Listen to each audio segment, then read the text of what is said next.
বিভিন্ন সময় হারিয়ে যাওয়া চুরি যাওয়া মোবাইল উদ্ধারে ফের বড়সড় সাফল্য পেল মালদা জেলা পুলিশ। জেলার বিভিন্ন থানা এলাকায় অভিযান চালিয়ে উদ্ধার করল নামি দামি কোম্পানির 5 শতাধিক মোবাইল। উদ্ধার মোবাইলগুলি শনিবার জেলা পুলিশের প্রত্যর্পণ কর্মসূচির মাধ্যমে তুলে দেওয়া হলো প্রকৃত দাবিদারদের হাতে। এই উপলক্ষে এদিন মালদা জেলা পুলিশের পক্ষ থেকে জেলা পুলিশ অফিসে এক অনুষ্ঠান আয়োজন হয়। উপস্থিত ছিলেন জেলা পুলিশ সুপার অভিজিৎ ব্যানার্জি, অতিরিক্ত পুলিশ সুপার সম্ভব জৈন, ডিএসপি হেডকোয়ার্টার দীপেন তামাং সহ অন্যান্যরা। তারা সকলে মিলে এদিন জেলা পুলিশের প্রত্যর্পণ কর্মসূচির অধীনে উদ্ধার 594টি মোবাইলের মধ্যে 66 জন প্রকৃত দাবিদারের হাতে আনুষ্ঠানিকভাবে তাদের মোবাইল তুলে দেন। বাকি মোবাইলগুলি বিভিন্ন থানা এলাকা থেকে প্রকৃত দাবিদারদের তুলে দেওয়া হবে বলে জানিয়েছে police super Abhijit Banerjee.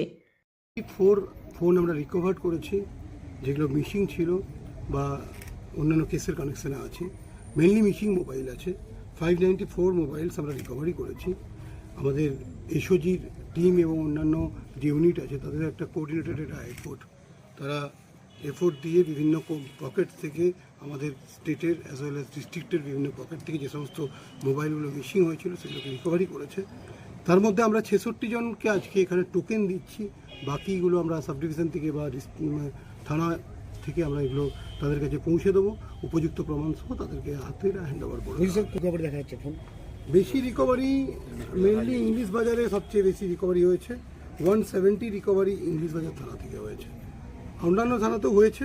মিসিংও English বাজার থানাতে রিপোর্ট বেশি ছিল, ডিস্ট্রিক্টের হেডকোয়ার্টার, সো এখানে রিপোর্ট বেশি হয়। বিভিন্ন লোক এখানে কার্যসূত্রে আসেন। তো 170 তার মধ্যে রিকভারি হয়েছে। 206 মিসিং ছিল।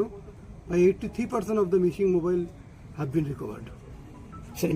যারা এগুলো চুরি বা করছে, সবসময় এরকম নয় যে সবসময় চুরি হচ্ছে, কিছু কিছু সময় চুরি হচ্ছে।